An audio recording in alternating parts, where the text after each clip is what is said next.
Another. Greetings, everyone.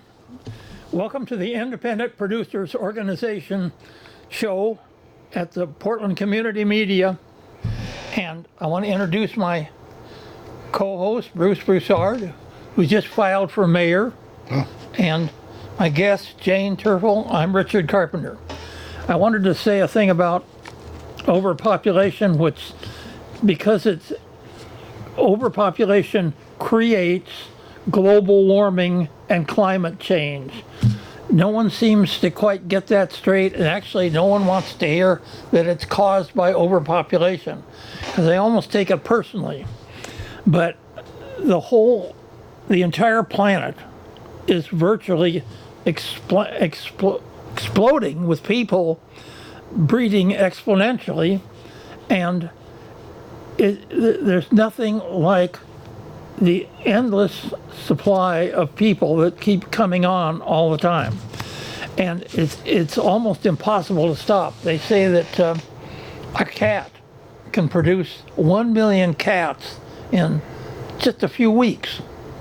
It just takes hardly any time at all. And I read a thing from a friend of mine the other day. He was in Fiji Islands, I think. Say that right. And he was talking about the people and how they live there. And he said, it turns out the men don't stay around a lot. They just stay there, and then there's kids, and the guys take off with other women and do different things like that. And then they tell these children as they grow up, you need to leave. And I'm thinking, that's going to contribute to that 59 million people that are homeless, traveling all over the entire world looking for a place to go. So it's just a perfect example of more people that are being let go onto Earth, and we don't have room for all of them. We need to do certain things to get, birth control started and all that.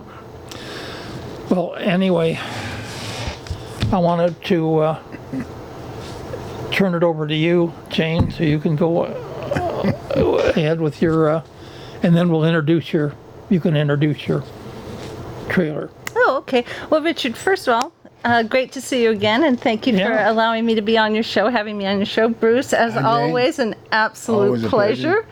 My name is Jane Turville, as Richard said, and I'm actually I've been working for several years now on a film series called The People Factor. And as Richard is also interested in overpopulation, I've been interested for a very long time in overpopulation because it came out of my interest in environmental sustainability. And one of the things that I noticed in my work in environmental sustainability is no one wanted to talk about overpopulation or population growth as an environmental factor. And so I thought, right, as a filmmaker, I'm going to make a film. And so I started down the path to try and figure out how to make that film. And me being very, very naive, thought, this is going to work out okay. I'm going to be able to go and I'm going to be able to talk to sociologists and demographers and get their take, and it will come together as a nice film. Boy, was I wrong. People really, I think people do get population growth and overpopulation as a significant issue. I think they do get it. We just don't know how to talk about it. And I've wrestled for several years now trying to figure out what is it about population growth that scares us or that makes us not want to to address population growth or even think about it as an issue. And I know my environmental friends, my sustainability friends, the vast majority say it is not an issue, or it's not an issue that is our place to address. Where I did actually find a home for talking about population growth was with psychologists. A psychologist? Yeah, and it's been fascinating because we've been able to look at all different facets of psychology and human psychology, and then what I'm doing is trying to look at how population growth really impacts that. So how does population growth and an aging society psychologically, how does that fit in when we know that we want people to live longer, healthier lives? But what happens when those people are told, we want you to live a longer, healthier life, but you can no longer do the thing that you want to do because someone younger must take your place? Psychologically, what happens? What do we also look at consumption, and Richard, I want to get back to what you were talking about, because it is consumption and our equity, worldwide equity in consumption, that really becomes troublesome, because how can we here in America, who have been blessed with so much, tell someone in a developing nation, for the good of the world, you can't have that?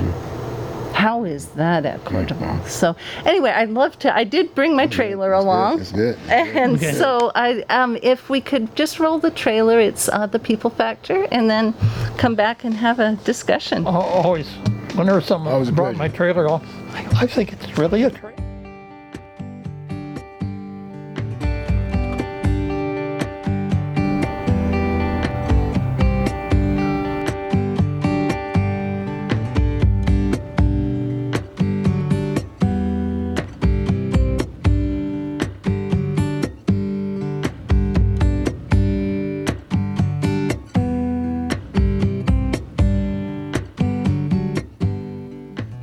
The People Factor is all about the links between population growth and the issues that affect our everyday lives, particularly those that have an impact on our psychological well-being.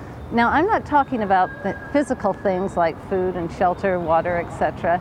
Every species needs these, and humans certainly do. My question was, what about those non-physical needs? What is it that humans need on a mental and an emotional level in order to feel positive about themselves and their lives? And does population growth affect us at this level? To explore this, I'll travel across the United States to talk with top psychologists, sociologists, and environmentalists about everything from the role of jobs in creating a positive self-identity to consumerism and how it shapes the way we see ourselves and others, to the psychological importance of nature itself. Throughout this journey, we'll use the knowledge we gleaned from these experts to explore how population growth either enhances or hinders our choices and opportunities. If you're inspired by this idea, please consider supporting the People Factor by making a donation. In doing so, you'll join me on what is a sometimes difficult, always interesting, and extremely worthwhile journey. Thanks in advance for your support. Let's get going.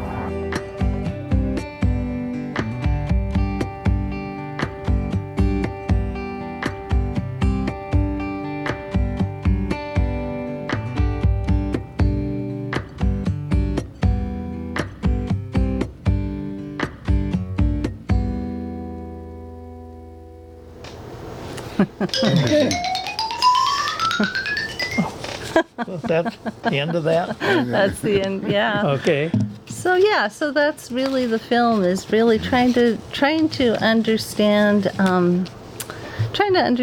how population growth does impact us in a psychological manner, because we do know science can do a lot of things to make life comfortable for people who can afford it.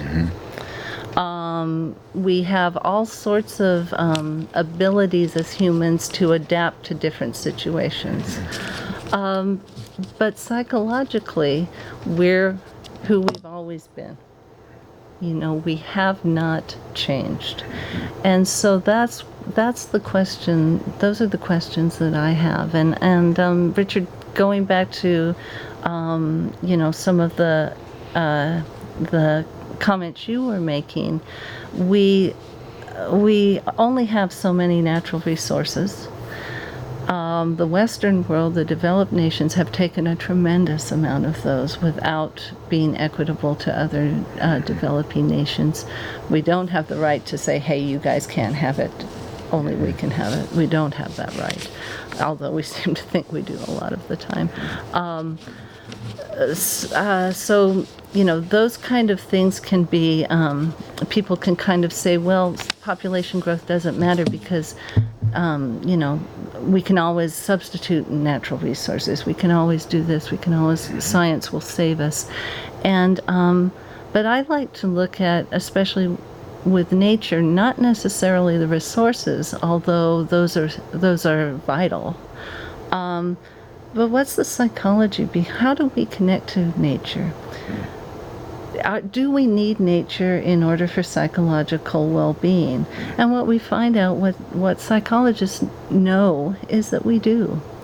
And that part of our socialization with each other is our experience with nature. And so when you have an ever-growing population that has to be housed, that has to be fed, that has to have clean water, what you do is you start to eat up, as we've seen in our nation and we see in other nations, we eat up that very nature that we need for our psychological well-being. And so that's one of the things that we explore in the film is the depth of that need, and then, you know, what happens when we don't have that. So what happens when you have young people who are living, and anyone really, living in a refugee camp where they cannot get outside into nature is a threat more than a comfort.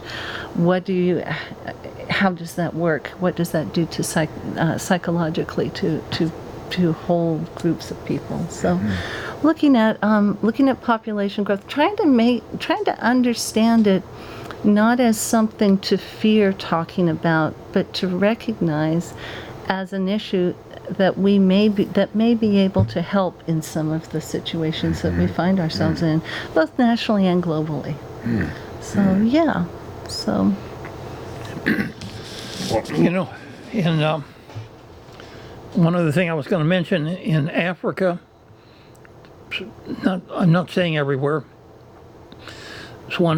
there's a situation where the men have two wives, and each one of them wants those wives to have 4 children, and they expect the woman to do all the work. The guys just sit around and play and do nothing. Hearing about that, it kind of blows me away a little bit. Also, one thing you can't get past is there's 80 million born each year and hardly any leaving. That's not sustainable. You can't keep having 80 million and not have 80 million go away. It just keeps accumulating. That's why we have 7 billion people on the planet, and we only need one. We only need about 1 billion people. It's very hard to think about all these things. well, you know, it's interesting, Richard, because it's about balance. It really is about balance, and you know, there's also several communities in a area in Africa where it is culturally, there's some prowess in a woman having 5 children. It is the women who choose to do that. In that same area, there's a lot of, because of drought, because of climate change, the children can't stay. there's just not enough, there's not enough resources, and it is in an area where, you know, you don't have easy access to resources. But still, the culture is that, and that 5 children is a true blessing, and there's a lot of prowess with that. Now, we can sit here and say, oh my goodness, well, why don't, but the reality is, and you have to, and this is part of what my film wants to address, is that you have to have respect for people's individual wishes, their individual understandings of their world and their values. But we do, you know, we have, for instance, consumption here in the Western world. I won't say just America, but America is one of the largest consumers in the world, and we're seeing now that growing in Asia and such. That, you know, we in our situation, we base so much on what we have and what we can externally show people, that we have all of these things that we have to keep consuming in order to kind of be someone in our culture. There is that kind of train of thought, and you know, I look at that, and I look at, when I hear people kind of condemning these women in this village, I think to myself, how are we any better? You know, how are we any better when we are a nation of what is it, 300 million? Yes, I think. yeah. I think we're about 300 million. Oh, yeah. We're a nation of 300 million people who in many ways base our own worth on what we have, the wealth that we have. And so, you know, looking at understanding how each individual person says, asks the question, who am I and how do I fit in, and how those people answer that can really bring to the fore discussions about population growth. For instance, young women in nations where the culture maybe has been a patriarchal culture, and education of women has not been seen as vital. If a young woman is born into that culture and she says, who am I, and how do I fit in, I want to have an education, that can really change the dynamics of population growth. I have a dear friend, Bill Ryerson, who runs Population Media Center, and it's a great nonprofit. It's run out of Vermont, but basically what they do is they do soap operas, and they do soap operas all over the world. Many in Africa. They, I think, just finished one that they may be showing in Southern California that is focused on Hispanic families, and the soap operas really have messages about strong women, education for girls, and a lot of different progressive ideas that if you went and you just sort of tried to push that on a culture, it wouldn't be accepted. But the Population Media Center does it through stories, and people start, you know, when you're on television, you're in someone's living room. And, you know, these people come into the living room in this soap opera every day, and they go through the turmoil of an unwanted pregnancy, or someone who has made the decision to leave and go to a school.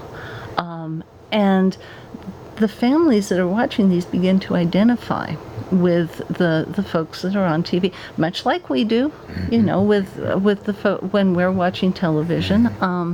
And it's been really a remarkable and wonderful way to talk about population without frightening people.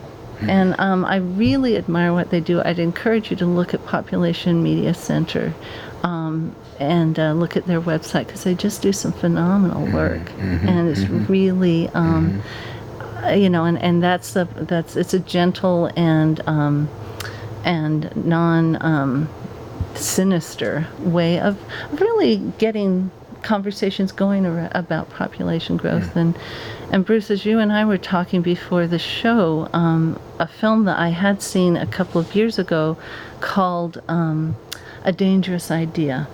And it's a fantastic film. Again, it's a documentary film that really focuses on eugenics, genetic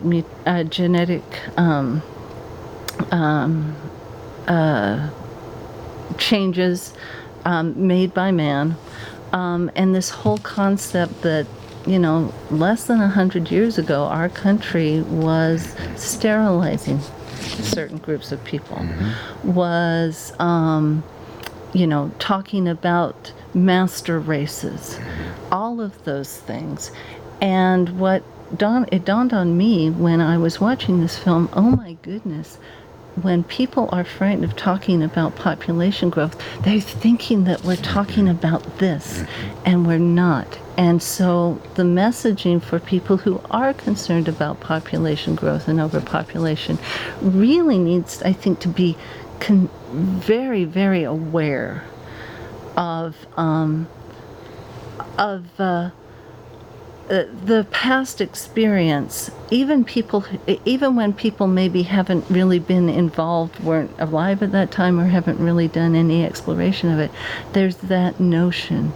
And it's an abhorrent notion to have, those kind of things are not what we're talking about. What we're talking about is equity and equality for everyone. Everyone should have the chance to pursue their dreams, their hopes, their true potential, regardless of where they're born or who they are, who their families are, how much money they have, what skin color they have. It doesn't matter. So when you're talking about population growth, at least when I'm talking about population growth, I'm talking about looking at it in the sense of making sure that everyone has that fair shot at reaching their true potential.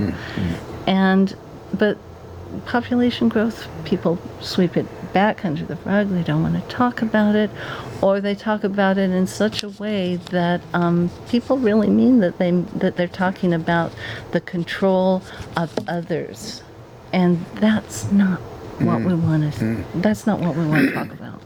What comes to mind after I've looked at the clip and hearing some of the thoughts you were coming up with, I asked myself, where did the family go?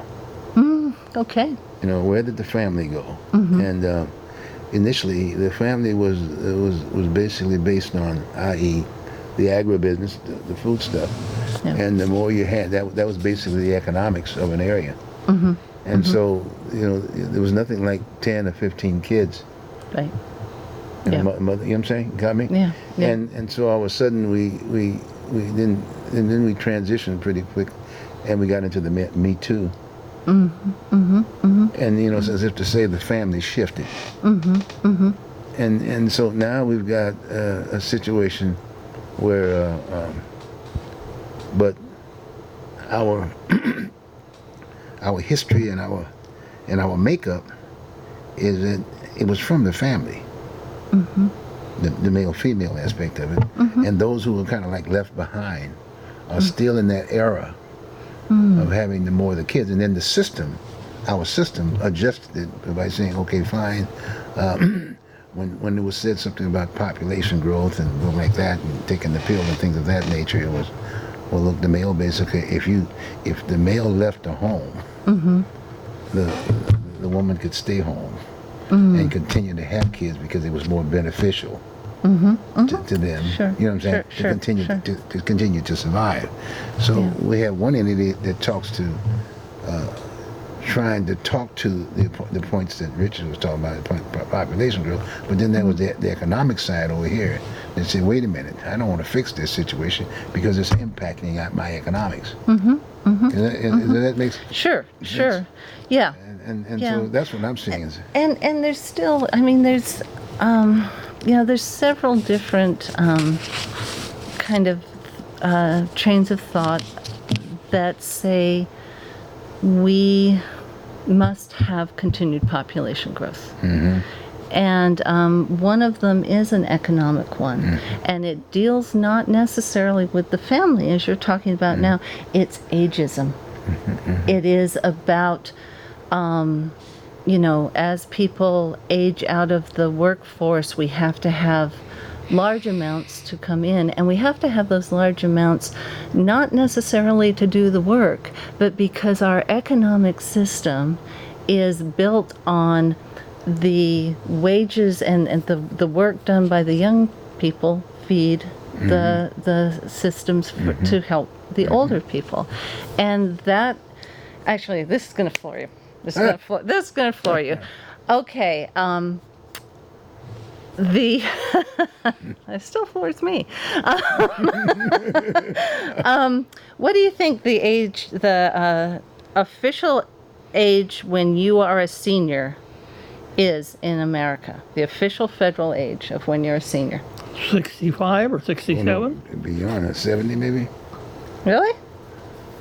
It hasn't. Let me put it this way: it hasn't Security. changed. It hasn't changed since 1927. Oh my God. Social Security determines it. About 45 or 50 up in that area. 47. 47. 47 Yep. Oh. is the, and that is the official age when you are considered a senior.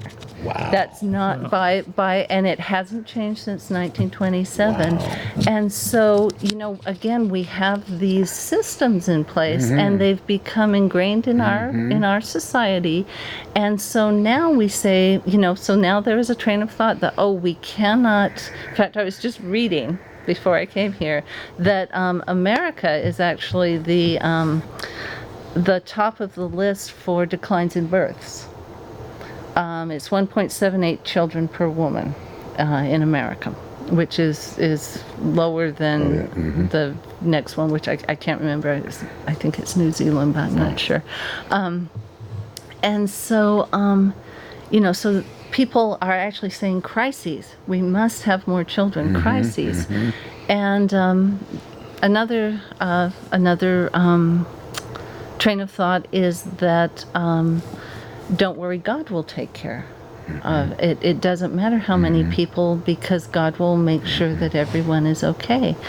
And again, you have to look at, what is the standard of okay?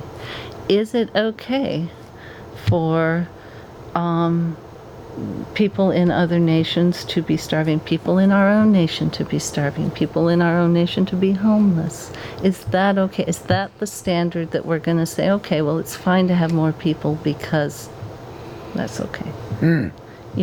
What's our standard going to be? And that's what I want to get at with this film. It's not so much, I don't have the answers to anything, to be honest. I don't. But I'd like to start the conversation going in the direction of, if we are going to give every single human being on this earth the opportunity and the chance they deserve, to reach their full potential, what does that look like for all of us? And it's a big question, because in our industrialized nations, we don't want to give up what we have. And the reality is, to even things out and make life palatable for everyone on this planet, we have to give up some things. And that's not what we want to do.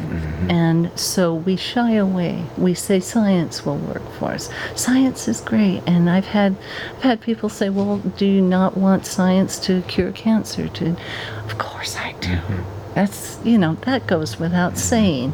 But this idea that science can come through and create situations that, again, make life palatable for everyone, that may work.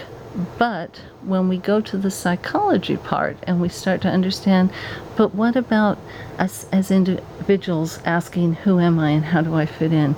Can science also feed that? And I think my own belief is that we go back, we're part of nature, we're part of this glorious, beautiful system, whether, regardless of where you're from, you identify with place, and that place is often a place that has a natural peace associated with it. I don't know that science can do that for us. I really question that. Even if they can turn salt water into fresh water, it can't. It's a people thing, and that's why the film's called The People Factor. Because, people say to me, "Oh, you're doing a film on overpopulation. You must not like people." I'm doing the film because I love people, and I want to see all of these beautiful little children that are out there. I want to see them thrive. I don't want to see them. Richard, you were talking about climate change, and you're so right that overpopulation and population growth is just going to exacerbate because we can't, because people want, again, we have this standard, and people say, well, why can't I have that standard? That's my question. I have a question Okay. for you. Why is it so hard for people taking global warming, climate change, not to understand that it was caused by the increasing population, especially over the past, say, 40 or 50 years, where every 12 years it went up 1 billion people, 1 million people. Well, I think, Richard, Billion. that the thing that happens is that if we were all at a certain stand, and let's take a standard of living of an indigenous people. Let's take their standard of living. If all of the people on Earth were at that standard of living, we might be fine. We might be fine. There'd be a lot of us, but we might be fine. But the problem is that we have this standard of living for certain groups and this standard of living for certain groups. And there's the inequality. We have these folks saying, well, I want to be here. We have us saying, no, we want to keep what we've got. Right. And it's causing extraordinary tensions and extraordinary rifts between people, between nations, and it's only going to get worse. And if we think that climate change and oil and those kind of things, wait till we start talking about water. Right. Yeah, Wait till we that's start right. talking about fresh water. That's going to be, because we can live without oil and we can probably figure out climate change. We are so how we're- fortunate. Huh? Oh, yeah. Well, that's, It's crazy how fortunate we are. that's, Other people are just rationing their water. yes. Arizona, Yeah. Florida. Well, and, They don't and have- other nations that, that are really struggling with clean water. They've never had clean water. And, the fact that we can go and turn a tap on and have wonderful water that's, if we've chosen, we have a nice new Brita filter, and, I mean, we have all of these things, and yet, if that's the standard of living that everyone's to have, we have to reduce our population globally dramatically. Because we're using so many resources. Yes. While China uses 2 or 3 barrels of oil or gas or whatever every year, we use about 23. Yeah. And it's Incredible.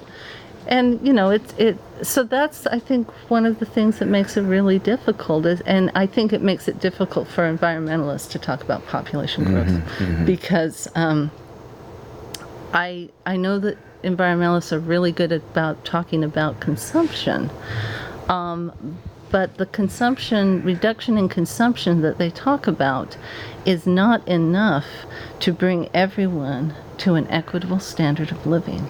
And that's where I think conversations about population growth, if we can move them into that direction, we can start to maybe look at how do we how do we help nations, lift nations up by having them look at the quality of life rather than the quantity of people. And quality, a friend of mine gave me this beautiful image years ago, and I've used it a lot, but she talked about growth like a tree instead of growth like a blackberry. And the growth like the blackberry is where the vines come out and they just keep going. And they take up as much acreage, and as they move out, the original ones die. And then they're just kind of all muddled in together. A tree, on the other hand, grows in rings. And it feeds itself. It drops its needles or its leaves. It feeds itself, and it's continual. And the strength of that initial plant, that tree, gets stronger and stronger and stronger because it's quality. It's maintaining itself in. It's not going wild with quantity. It's really focused on quality, and I think that we have to start to look at our own folks in America, but also look at globally and understand that, and start to reach out, start to understand. Understand that we have 70. What did I read recently? 70.8 million people on the globe now identifying as refugees. That's insane. Just moving around These are people who can't go home. These are people who have lost their home. They can't go home. And home is what they love. Home is where they identify with, and yet they can't go there. And when we start talking about standard of living, let's talk about these folks. I've met a woman a year ago who spent 26 years in a refugee camp, and she raised her children there, and she raised started to raise grandbabies there. And it's just, and she was without a home. She was here, very grateful to be here, but it's not home. It's not home. Just no wonder they're fighting so hard to get here. Well, we just have everything for them. We have everything. Well, and the thing is, Richard, we do have everything, but again, the inequity in our own nation is extraordinary. We were talking about the homeless. The homeless here in Portland. Oh yes. I mean, there's that's the end down there, or something. Well, That's bad. But it's not. It used to be when I first moved to Portland, which was 30 years ago. There were homeless people here, but they tended to be migratory homeless people who came and they maybe worked somewhere, but then they went south when it got cold and rainy, because it used to be cold and rainy here. And but now, in the place that I work, I meet people every day who are one paycheck away from homelessness. One paycheck. All that has to happen is that they get sick and they have to take a day off from work, and they're gone. And it's just, in fact, talking with a group of folks running nonprofits here in Portland, one of the trends that they're hoping the new affordable housing coalitions will support is to have housing for the people who work with the homeless, because they are often also going to food banks and are just one paycheck away from homelessness. And so it's not someone that you might think, well, You know, they're homeless, but they're transient. They're moving around a lot. These are people that we work with, that we ride the bus with, that we walk with downtown every day, that we walk with in the suburbs. If you're out in Gresham, you know, so many of the folks who have gentrification has hit their neighborhood, and now they've moved there in a totally, again, almost this, not certainly not the same, but a similar situation as a refugee. They have been removed from home. They've been removed from the things they know and the things they identify with, and not that they're not grateful for that apartment in Gresham, but psychologically, what are we talking about? We're talking about isolation. We're talking about depression. We are talking about situations that lead folks into addiction issues. We're talking about all of that. We're talking about suicide. These are real time, real life things that are happening globally, but they're also happening in our own backyard. So, you know, when we talk about standard of living, we've got to talk about everyone.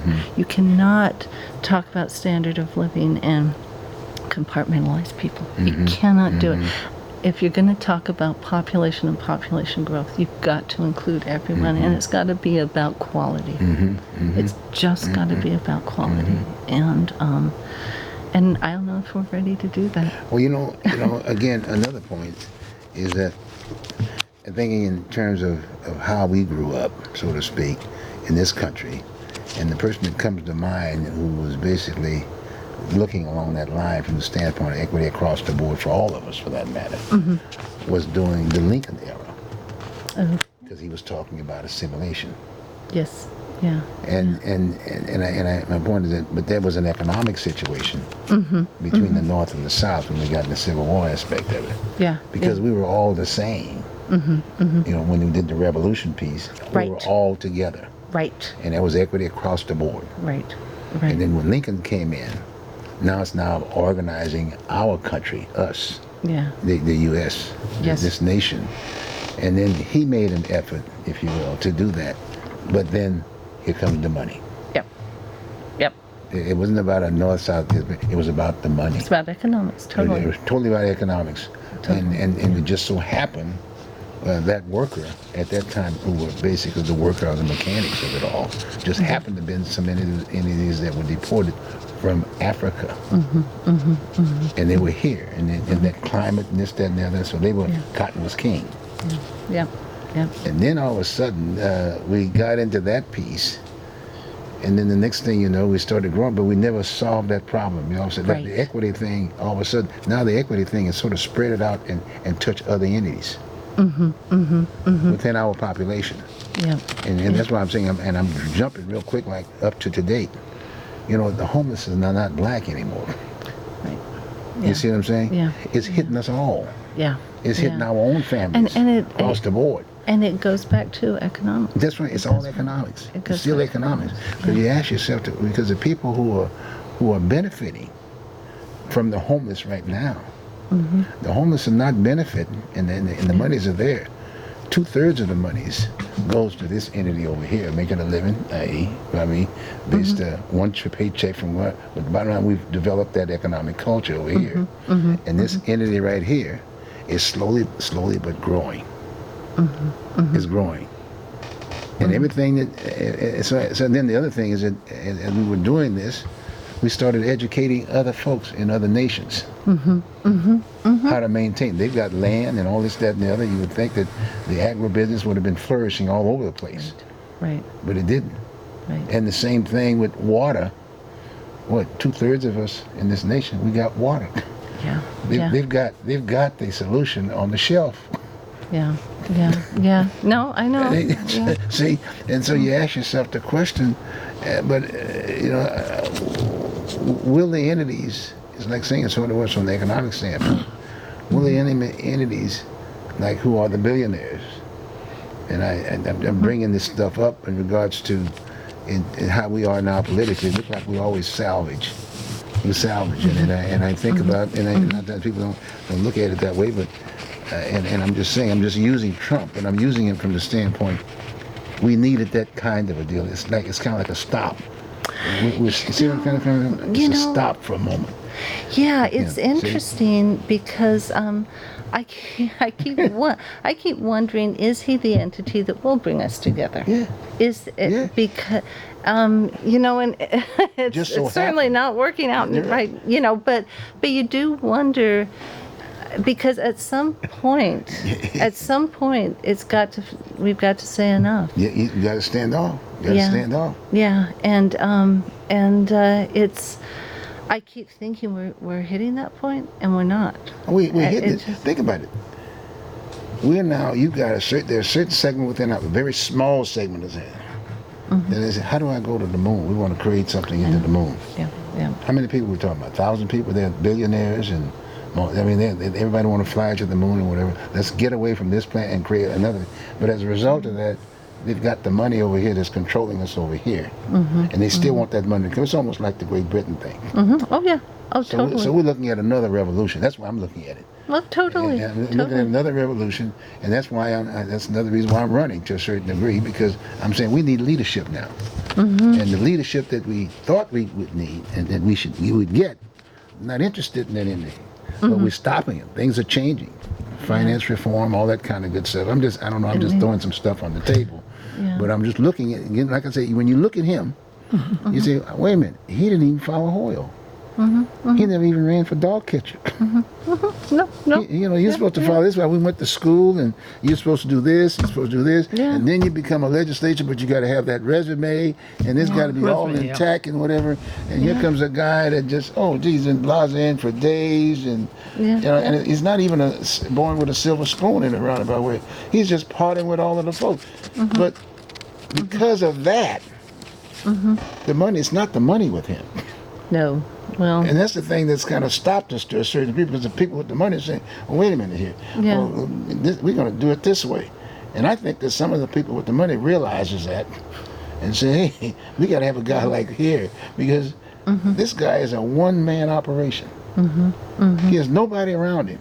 And you ask yourself, how did he get here? Right. And I think, and I'm just being upfront with it, I'm just saying it's sort of a blessing.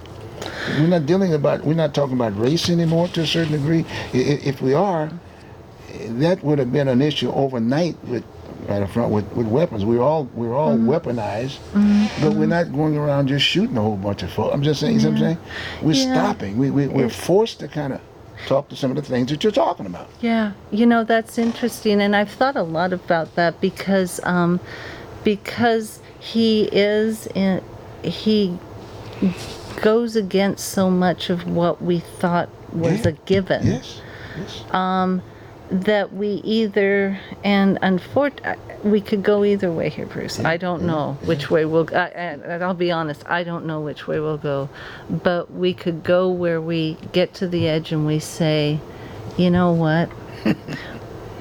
That we weren't perfect back here, but we had some good things. Yeah. Let's go find our good things. Let's find out what was imperfect, what was not working, why a woman from the south side of Chicago would not flinch at the horrors of 9/11 because she feels those horrors every day that she sends her kids to school.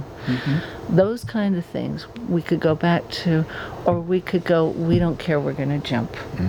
And I've been in other states, and even other parts of Oregon, where people are ready to jump. That's the terrifying thing for me. And so, that folks are not saying, "Hey, wait a minute, let's time out here." They're just following, and it's terrifying because I believe the destruction that jumping will cause and I go back to the kids, to the children, and you're looking at them and you're going, man, you guys did not bring this on yourselves, little ones. You did not bring this on yourselves. And so I don't know. lost a little of my optimistic edge. I will be honest, but I'm trying to keep it. I'm trying to believe that we will at that very edge. We will survive. We're gonna survive. I mean, we're looking at it in the face, and we are the solution. This nation I is like the to solution. think that. We're I the like- solution. yeah. But where else? Where else other than? I like to think that. I've been all over the continent, and I tell you, this is the only place that I know Yeah. that I've had some opportunities. But like I said, I really like the subject matter. But there needs to be more discussion like this, and get them to the table too. Yeah. I'm gonna shift gears. Yes, Okay. go on, buddy. Those 9 people that were killed down the border, that I feel that had a little bit to do with so many people being crowded around down there, gangs maybe trying to crowd each other out. And along the border, 1 million people living in absolute filth and squalor down there. Make our homeless look like good shape here, really. So it's just horrible down there, and I feel so bad when I read that this one lady got out of the car and said, "Don't shoot." And he shot her. Right. I mean, I haven't heard anything about that. Now it's affecting us. That's our future. And I think that's why they released that tape that way. This is happening here. In all due respect, you know, the gang members were shooting whites. I hate to put it that way. You're That's exactly the right. real world piece. You're Now, exactly as a right. result of that, folks are going to have to react to that. Well, what are we going to do about this thing? We're gonna start assimilating. Maybe we might annex. I mean, I hate to put it that way, but No, I but don't want to go that. I'm just being to the point. People are reacting to that piece, and Yeah. they're seeing that clip every day. Yeah. This could be. I could be next. Now, how many people do we have living over there? Retired Yeah. in Mexico. Well, and you know the thing is that I talked to some psychologists who had gone down to work with some of the children at the border, and the long-term psychological impact of what has occurred down there will be generational. It will be generational. Yep. But you're exactly right. You're exactly right. People can shoot anyone they want That's as right. long as that person That's doesn't look right. like me. That's right. It's a majority. Yeah. That and that goes back again to and I always remember this woman. She was interviewed a couple of days after 9/11 happened, and she was a black woman from the south side of Chicago, and she said, "You know, I'm really very sorry, but I live in a war zone every day. I don't know if when I leave and my kids leave for school, I don't know who's coming home and who may be laying in the street. But it doesn't affect the Oak Park crowd and it doesn't, you don't see that. And so therefore, I can't believe how many people here in America were absolutely shocked to learn that there were poor black people living in Louisiana during Katrina. Shocked. Yeah. So again, it goes back to, we have to start, number one, recognizing the uniqueness and the humanity of every person. And then we have to say, what's our standard going to be? What is our standard going to be? What are we, instead of thinking about, oh well, let's have more babies so that our systems will continue, and let's think about, what is the standard? What is the standard for that elderly woman who is going to live off Social Security? She may have some sort of small 401k, but she may not. What's the standard of living for her at 72 years old, when she is told, when she's worked maybe her whole life, and now she's told the only job really that you can have is you can have a fast food job. Oh wait, we're gonna mechanize that, so you can't have that job anymore. What's her, not only her standard of living with things, But how does the question, who am I and how do I fit in?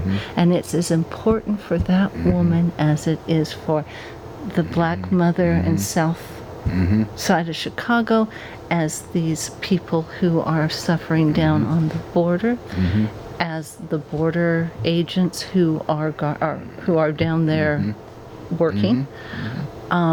It's important for every single person, and we've got to figure out how we start to talk about that and how we start to really embrace that we can do it. I believe that humans can do just about darn anything if we put our mind to it. But we just don't prioritize it and put our mind to it because, and as you say, Bruce, economics always comes in. It always comes in, and it's. I don't know if it's just shrugging it off and saying it's a human condition that economics rules, or what. I'd like to say we can get past that. I don't know if we can. I don't know.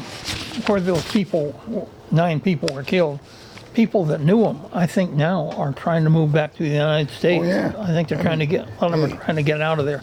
I don't know how many, but well, it must be awfully scary. Well, that picture, like I said, the picture is here now. Well, but what we didn't hear about, here's what we didn't hear about, are the number of Hispanic families who came to the border and were put back on buses and driven right back into the gangs. And so we never heard about them. We never heard about their murders. And I know about them because friends of mine with Catholic Charities had people down there working and witnessed this. So we had this one white family, and it's a terrible tragedy. I do not want to, in any way, shape, or form, lessen that. But there are hundreds of Hispanic families that have been turned around and have been pushed back into, and the gang wars, it's tribal. It's totally my turf against your turf, and I'm going to take your turf, and so. And those are the kids. Yeah. Those are the kids. Yeah. The families. Because they've been raised it's a whole that way. new culture. Yeah. There's a whole new piece there, and so. Yeah. That's another subject. Yeah. And so right now I want to thank our guest, Jane Turfel, for coming. Thank you for letting me be Got me here. thinking again. I mean, gee whiz, here I am ready to run. I got to bring this one. Help moving.